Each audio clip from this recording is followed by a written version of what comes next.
Nginibingelele-ke balaleli emakhaya.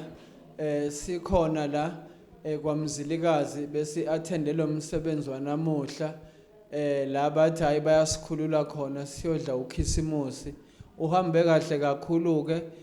Nezikhulumo ezibe khona-ke zisikhuthazile-ke ngezinto eziningi.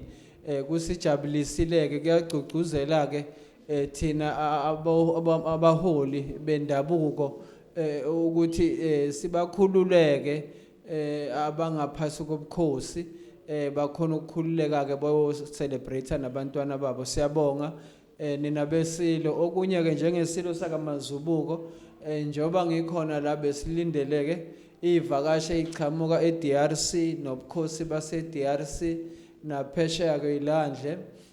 Ama-investor abanye bakhona balethe imali-ke ukuthi sizolekelela onke ama-kingdom.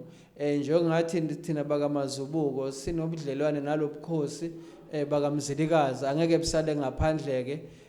Isizwe sizoncedeka namathuba omsebenzi azovuleka-ke. Siyabonga kakhulu, sinithanda nonke emakhaya. Bayede.